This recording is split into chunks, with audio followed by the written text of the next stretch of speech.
Jadi untuk kali ini kita akan membahas materi mengenai fungsi peubah banyak.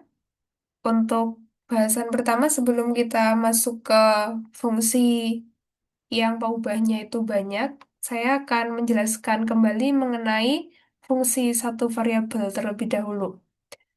Jadi secara umum ketika kita itu punya fungsi, maka ada tiga cara untuk menuliskannya. Yang pertama, ketika kita itu punya fungsi yang berbentuk y sama dengan fx, artinya kita bisa memisah antara variabel y dan variabel x itu pada ruas yang berbeda, maka itu disebut sebagai fungsi eksplisit. Contohnya ketika kita punya y sama dengan x kuadrat, atau y sama dengan x plus 1, dan masih banyak contoh yang lain. Nah, kemudian untuk penulisan fungsi yang kedua, dia disebut sebagai fungsi implisit ketika variabel X dan Y itu kita tidak bisa memisahkannya menjadi dua ruas yang berbeda. Jadi walaupun kita sudah ubah penulisannya, tetap saja X dan Y itu akan tetap berkumpul menjadi satu ruas. Contohnya ketika kita punya XY ditambah X kuadrat ditambah Y kuadrat min 1 nilainya sama dengan 0. Nah, kemudian yang terakhir, kita punya fungsi berparameter atau mungkin lebih dikenal sebagai fungsi parametrik. Nah, itu terjadi ketika besaran X dan Y itu masih dipengaruhi oleh variabel yang lain dan variabelnya harus sama. Jadi misalkan kita punya X, dia dipengaruhi oleh besaran T. Nah, maka kita bisa tulis X sebagai fungsi T, Ft. Nah, begitu pula untuk Y. Dia juga masih dipengaruhi oleh besaran parameter T ya. Sehingga kita bisa tulis Y sama dengan GT. Nah, contohnya misalkan yang disebut sebagai fungsi berparameter, teman-teman punya X sama dengan cos T, nilai Y-nya sama dengan sin T. Dan tentu saja masih ada banyak contoh-contoh yang lainnya ya. Itu mengenai fungsi satu variabel. Nah, kemudian kita akan masuk untuk fungsi dua variabel. Nah, di sini nanti biasanya ditulis ya f di dalam kurung x, y. Jadi nanti perhitungan nilai f ini dia dipengaruhi oleh dua besaran ya, atau dua variabel, yaitu variabel x dan juga variabel y. Nah, maka nanti hasil perhitungan f ini biasanya dinotasikan dengan z. Sehingga kita bisa tulis z sama dengan f dari x, y. Nah, untuk fungsi dua variabel juga ada tiga cara menuliskannya. Yang pertama, kita tetap bisa menuliskannya sebagai fungsi eksplisit. Contohnya, misalkan kita punya z sama dengan x kuadrat ditambah y kuadrat. Jadi, antara si variabel z-nya, itu dia berada pada ruas kiri. Nah, maka yang x dan y itu harus berada pada ruas yang lain, yaitu pada ruas kanan. Jadi X bersama-sama Y dalam satu ruas, sementara Z-nya pada ruas yang berbeda. Nah, contoh kedua, misalkan kita punya Z sama dengan X kuadrat, dikurangi 2X, ditambah Y kuadrat, ditambah 2Y min 5.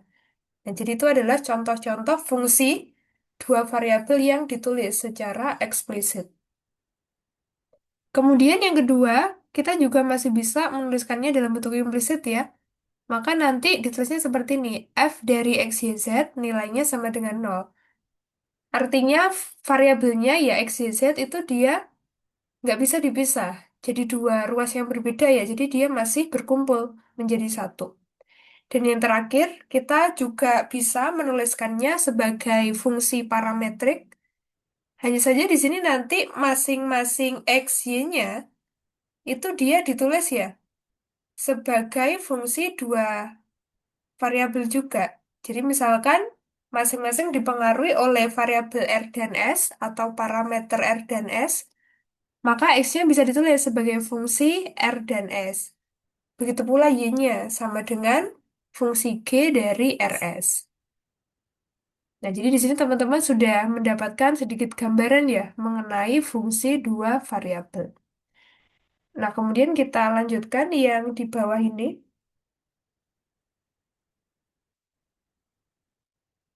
Perhatikan di sini, jika Z tertentu secara tunggal untuk setiap titik X, Y yang diberikan pada suatu daerah bidang X 0Y, maka Z dinamakan fungsi X dan Y. Ditulis Z sama dengan F dari X, Y. Maksudnya seperti ini. Teman-teman, kalau misalkan fungsinya itu dua variabel, maka nanti kita menggambarkannya itu pada bidang tiga dimensi ya. Jadi misalkan saya gambar bidang tiga dimensinya, kurang lebih seperti ini ya.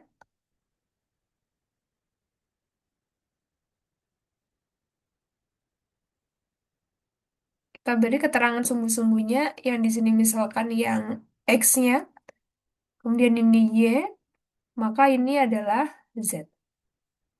Nah, maka yang disebut sebagai bidang X, 0Y, itu adalah terjadi ketika posisinya berada di sini, X 0Y. Jadi Z-nya itu sama dengan 0. Nah, maka bidangnya yang di sini ya. Jadi teman-teman punya daerah di sini. Nah, maka nanti ketika kita punya Z sama dengan F, X, Y, artinya apa? Teman-teman itu punya pasangan nilai X dan Y yang ada di bidang alas ini. Jadi nilai-nilainya nanti diambil dari sini, X, Y-nya. Ya, jadi kalau teman-teman udah punya setiap X, Y yang ada di sini, terus teman-teman ambil, digunakan untuk menghitung fungsinya, maka nanti nilainya itu adalah nilai Z-nya. Jadi hasil fungsi F itu adalah nilai Z-nya. Nah, misalkan nanti fungsi yang pertama Z-nya di sini, atau mungkin Z-nya di sana, dan seterusnya. Nah, di sini X dan Y itu kan nilai yang disubstitusikan ke dalam fungsinya ya, untuk mendapatkan nilai Z. Nah, maka nanti X dan Y itu disebut sebagai variabel bebas. Ya, sementara Z-nya yang merupakan hasil perhitungan fungsi, karena nilainya dipengaruhi oleh X dan Y, maka dia disebut sebagai variabel yang tidak bebas. Kemudian di fungsi dua variabel kita juga masih punya domain dan juga range. Domain atau nama lainnya daerah asal, artinya adalah himpunan semua nilai real. Karena kita kalau fungsi itu kan bicaranya pada himpunan bilangan real ya. Nah, jadi kalau domain itu pokoknya semua nilai X, Y yang menyebabkan fungsi F itu kita bisa hitung atau terdefinisi ya. Nah, sementara kalau range, nama lainnya daerah hasil, itu adalah himpunan semua nilai Z yang sudah kita lakukan perhitungan. Seperti itu ya. Jadi teman-teman bisa mengingat kembali. Materinya hampir sama. Seperti di kalkulus ya. Kalkulus satu atau kalkulus 2. Pengertian domain dan juga range. Hanya saja sekarang variabelnya dia ada dua ya yang disubstitusikan ke fungsinya. Nah, kemudian lihat di sini, dalam ruang tiga dimensi, Z sama dengan F, X, Y, dapat digambarkan sebagai suatu bidang lengkung. Artinya gini, teman-teman kan nanti punya rumusan fungsi-fungsi ya, yang variabelnya ada dua. Nah, kita kalau misalkan menggambarkan pada bidang tiga dimensi atau pada bidang X, Y, Z, maka nanti gambarnya itu pasti berupa luasan atau sebuah permukaan. Istilahnya seperti ini. Kita kalau di dua dimensi, misalkan teman-teman punya Y sama dengan fx, terus teman-teman gambarkan ya, berarti kan dia punya grafik. Nah, maka kalau punya grafik kan nanti biasanya bentuknya bisa berupa garis lurus, atau mungkin grafik lengkung. Seperti itu kan? Kalau fungsinya hanya satu variabel. Nah, tetapi kalau fungsinya dua variabel, nanti daerahnya itu kalau tidak berupa luasan, maka dia berupa permukaan. Seperti itu ya. Kemudian di sini saya akan coba tunjukkan beberapa gambar grafik dari fungsi dua variabel ya. Yang pertama, kita punya Z sama dengan X kuadrat plus Y kuadrat. Maka ini disebut sebagai paraboloida. Nah, kurang lebih grafiknya seperti ini ya. Nah, kemudian yang kedua, misalkan kita punya 3x plus 2y plus z sama dengan 6. Maka nanti grafiknya itu berupa bidang datar.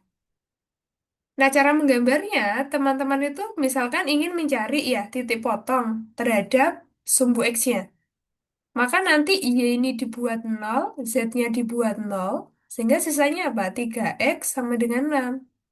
Berarti x-nya ketemu berapa? 2. Nah, maka nanti di x itu memotong di nilai 2. Nah, dengan langkah yang sama, nanti teman-teman dapatkan ya, memotong y-nya di 3, memotong z-nya di 4. Jadi artinya bidang datarnya itu akan memotong sumbu-sumbunya di x sama dengan 2, y sama dengan 3, dan juga apa? Z sama dengan 6. Seperti itu ya.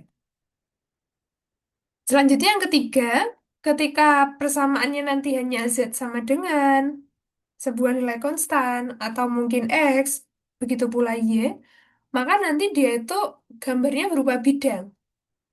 Dan nilai konstan yang berada pada ruas kanan itu adalah titik yang dipotong oleh si bidang tersebut.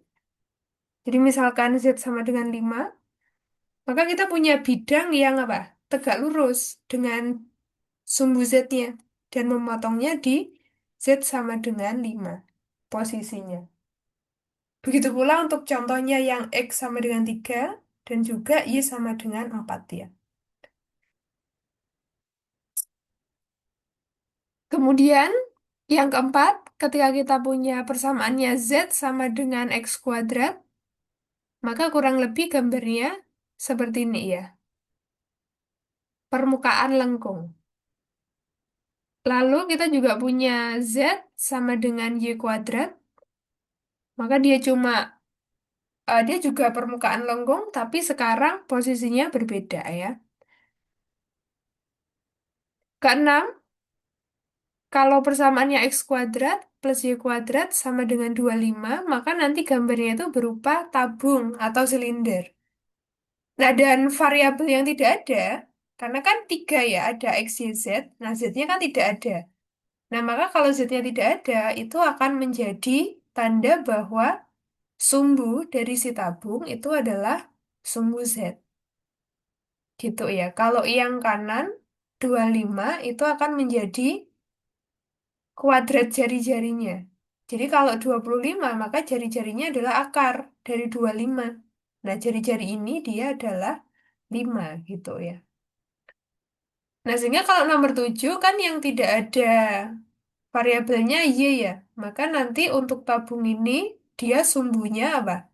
Di sumbu Y. Begitu pula kalau kita punya Y kuadrat plus Z kuadrat sama dengan 25 ya, maka sumbunya di sumbu X, si tabungnya. Contoh yang lain, kita punya kerucut, persamaannya Z kuadrat sama dengan X kuadrat plus Y kuadrat. Terus yang ke-10, misalkan teman-teman punya Z sama dengan 9 min X kuadrat, gambarnya kurang lebih seperti ini ya. Lalu kita juga punya bola, persamaan umumnya X kuadrat plus Y kuadrat plus Z kuadrat sama dengan sebuah nilai konstan. Nah, ini adalah bola yang pusatnya di nol semua.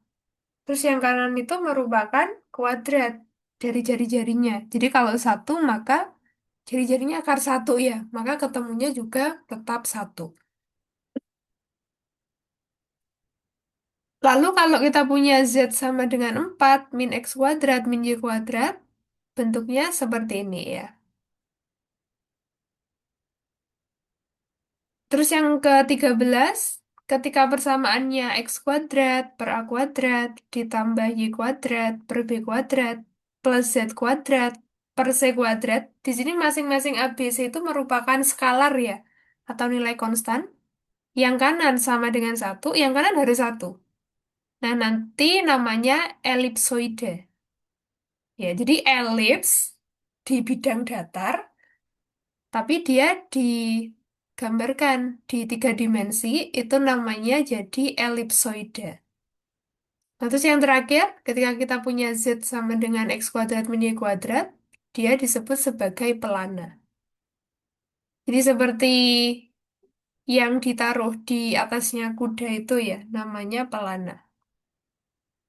Nah, nanti grafik-grafiknya teman-teman bisa ingat-ingat ya, mengenai persamaannya dan juga bentuk grafiknya. Yang berikutnya, kita akan membahas mengenai derivatif atau turunan parsial. Pada fungsi z sama dengan f x, y, jika y dipandang sebagai suatu konstanta, jadi gini maksudnya, kan teman-teman punya fungsi, variabelnya ada dua, ada x sama y. Nah, tapi sekarang yang variabel y itu teman-teman anggap sebagai konstanta atau nilai konstan. Nah, sehingga sekarang z-nya itu akan menjadi fungsi dari satu variabel saja kan, yaitu hanya fungsi x. Nah, maka ketika kita ingin mencari derivatifnya terhadap variabel x, maka kita menuliskannya menjadi del z del x. Nah, jadi perhatikan notasinya. Teman-teman kalau berbicara di fungsi satu variabel, misalkan teman-teman punya y sama dengan fx gitu ya. Berarti kan di sini fungsinya itu hanya terdiri dari satu variabel, yaitu variabel x. Nah, ketika kita ingin mencari turunannya dari fungsi tersebut, nah maka kita kan menuliskannya menggunakan notasi D kan, yaitu apa? dy, dx. Yang kanan biasanya bisa ditulis jadi apa? df, dx, atau mungkin bisa juga ditulis sebagai apa? F aksen x, seperti itu. Nah, jadi perhatikan, kalau fungsinya hanya satu variabel, maka notasi turunan itu menggunakan huruf D. Nah, tetapi di sini fungsinya kan dua variabel. Nah, maka teman-teman menggunakan notasi yang seperti ini, cara membacanya adalah del. Jadi notasi seperti ini tuh membacanya del ya. Nah, maka di sini kalau kita punya del z del x, artinya fungsi z-nya diturunkan terhadap x. Nah, maka sebelum nanti kita mengenal rumus-rumus untuk mendapatkan turunan dari fungsi dua variabel, nah sebenarnya turunan itu diperoleh dari perhitungan limit. Nah, di sini kan tadi apa? Diturunkan terhadap x. Maka perhitungan limit untuk delta x mendekati nol dari fungsi yang di dalam kurungnya x-nya ditambah delta x, y-nya tetap, dikurangi fx, y dibagi sama delta x. Nah, disebut sebagai derivatif parsial pertama dari fungsi z sama dengan fxy terhadap x. Nah, kemudian misalkan sekarang kita balik kasusnya. Jika x-nya dipandang sebagai suatu konstan, jadi sekarang yang dianggap konstan itu adalah x-nya. Nah, maka sekarang z itu adalah fungsi dari variabel y. Nah, sehingga ketika kita ingin cari derivatifnya terhadap y, maka menuliskan notasinya adalah del z del y. Sama dengan limit delta y mendekati nol, fungsinya x, y-nya ditambah delta y, dikurangi fx, y, terus teman-teman bagi sama delta y.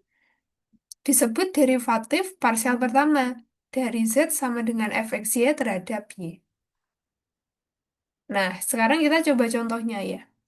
Jadi di sini itu seolah-olah kita masih belum tahu rumus-rumusnya untuk mendapatkan turunan dari fungsi dua variabel ya, sehingga nanti setiap turunan kita carinya menggunakan perhitungan limit. Nah, misalkan yang pertama, z sama dengan x kuadrat plus y kuadrat. Nah, kita akan turunkan terhadap x dulu. Maka ditulisnya del z del x, kemudian limit delta x mendekati nol. Nah, tadi kan teman-teman punya rumusnya seperti ini. Yang di sini ya, f dari x ditambah delta x, koma y, dikurangi f dari x, y. Nah, jadi ini tuh seperti kita punya f x, y, nilainya sama dengan x kuadrat plus y kuadrat. Nah, maka sekarang kalau yang di dalam kurung f, itu kan berubah. Yang awalnya X, dia kan sekarang jadi X plus delta X ya. Nah, maka nilai fungsinya jadi apa? Nah, maka rumus X di sini, teman-teman tinggal ganti sama X ditambah delta X. Kalau Y-nya tetap, karena di sini dia tidak berubah ya. Nah, sehingga nanti hasil fungsi yang ini, itu adalah apa? X ditambah delta X dikuadratkan, ditambah Y kuadrat. Kalau fungsi yang belakang, sama ya. Teman-teman langsung mengambil X kuadrat plus Y kuadrat. Dibagi delta X.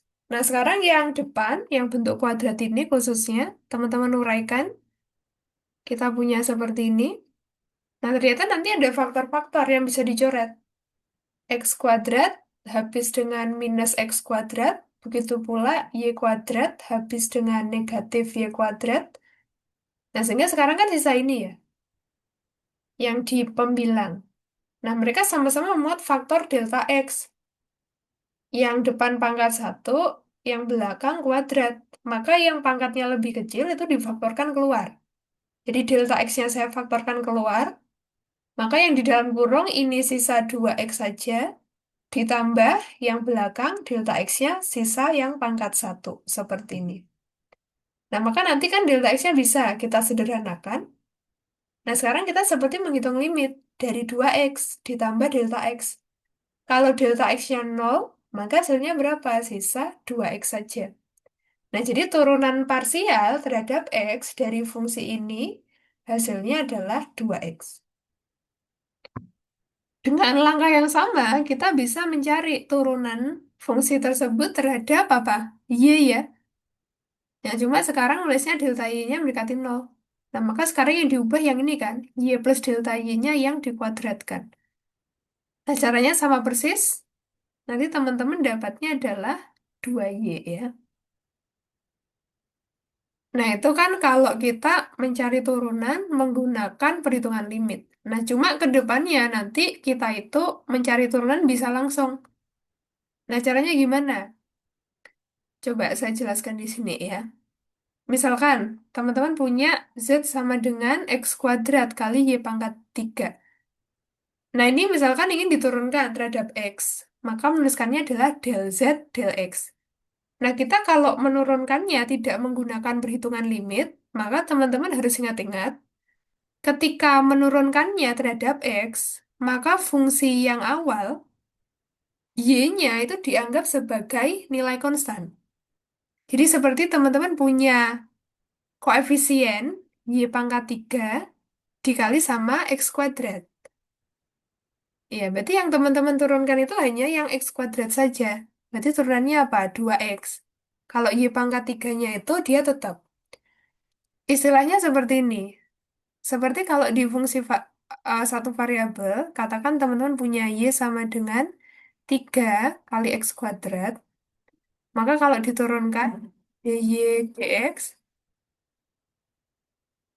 3-nya itu kan koefisien namanya kan, skalar yang dikalikan dengan variabelnya. Berarti kan kalau diturunkan dia itu tetap kan, tetap 3. Terus yang teman-teman turunkan kan yang variabelnya, yaitu X kuadrat. Hasilnya berapa? 2X. Nah, sehingga hasil akhirnya nanti adalah 6X. Nah, konsepnya mirip dengan itu. Kalau fungsi dua variabel, tapi diturunkannya terhadap X, maka yang variabelnya itu dianggap konstan. Jadi ini seperti koefisiennya dari X kuadrat.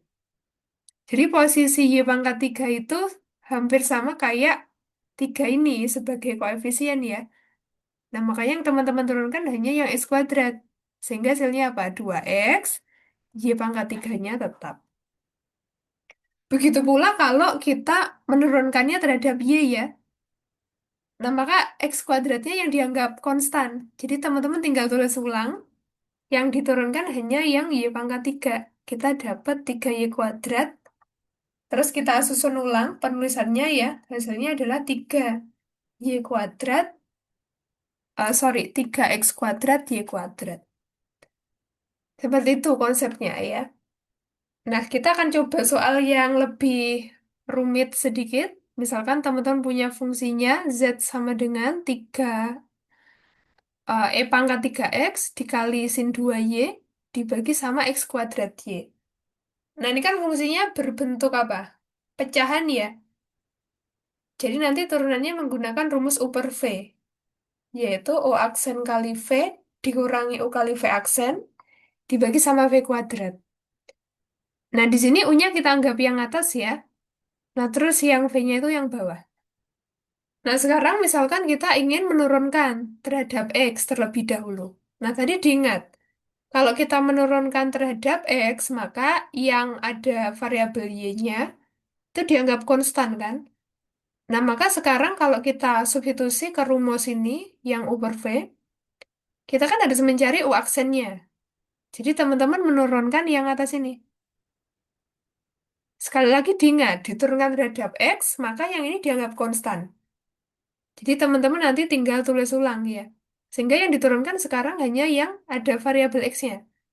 Jadi E pangkat 3X turunannya adalah dirinya sendiri,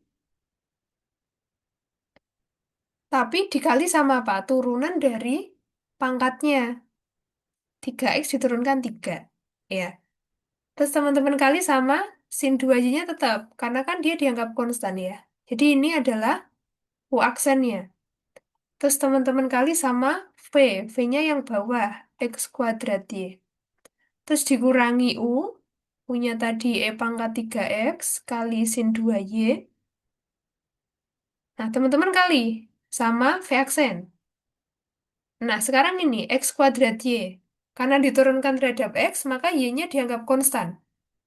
Berarti yang diturunkan hanya X kuadrat. Turunannya apa? Turunannya 2X. Y-nya tinggal ditulis ulang. Terus teman-teman nanti bisa bagi ya, saya tulis di sini saja, dibagi sama yang bawah dikuadratkan. Seperti ini. Terus nanti kalau mau disederhanakan ya, berarti apa? 3 kali E pangkat 3X kali X kuadrat Y kali sin 2Y, terus dikurangi 2 E pangkat 3X kali XY dikali sin 2Y ya. Terus dia dibagi sama X pangkat 4 Y kuadrat. Teman-teman kalau mau disederhanakan lagi boleh nanti ya. Yang penting sekarang sudah tahu konsep mencari turunannya. Oke, kemudian yang kedua, kita ingin turunkan terhadap Y. Nah, sama halnya dengan tadi, kalau diturunkan terhadap Y, nah maka sekarang setiap X-nya itu dianggap konstan. Nah, tetap pakai U per V. Nah, sekarang U aksennya. Berarti E pangkat 3X-nya kan dianggap konstan. Berarti dia tetap. Yang diturunkan berarti sekarang yang sin 2Y. Turunan sin adalah cos dikali turunan sudutnya. 2Y turunannya 2. Jadi ini adalah U aksennya. Teman-teman kali sama V yaitu X kuadrat Y. Terus dikurangi U-nya. Kita tinggal tulis ulang. Terus kita kali sama V aksen. Nah sekarang ini. X kuadrat Y, karena diturunkan terhadap Y, maka X kuadratnya yang konstan. Nah sehingga yang diturunkan hanya Y-nya. Y-nya diturunkan satu kan? Berarti satu kali X kuadrat, hasilnya adalah X kuadrat. Terus dibagi sama V kuadrat, sama kayak tadi ya. Berarti X kuadrat Y dikuadratkan. Maka nanti hasilnya apa? Kita bisa tulis ulang ya sesuai susunannya. Berarti 2 E pangkat 3X dikali X kuadrat Y kali cos 2Y. Kemudian kita kurangi dengan E pangkat 3X kali X kuadrat kali sin 2Y. Kemudian semuanya dibagi sama X pangkat 4 kali Y kuadrat. Oke, jadi sekarang teman-teman sudah tahu poin pentingnya untuk mencari turunan atau derivatif parsial dari fungsi yang variabelnya banyak ya. Jadi kalau diturunkan terhadap X, maka yang Y itu dianggap konstan. Jadi teman-teman tinggal tulis ulang yang Y, terus yang dicari turunannya itu yang variabel X-nya. Terus nanti hasilnya dikalikan. Begitu pula kalau diturunkan terhadap Y, maka X-nya yang dianggap konstan, jadi teman-teman tinggal tulis ulang lagi. Berarti yang teman-teman turunkan adalah yang Y pangkat 3. Hasilnya 3Y kuadrat, lalu teman-teman bisa kalikan ya.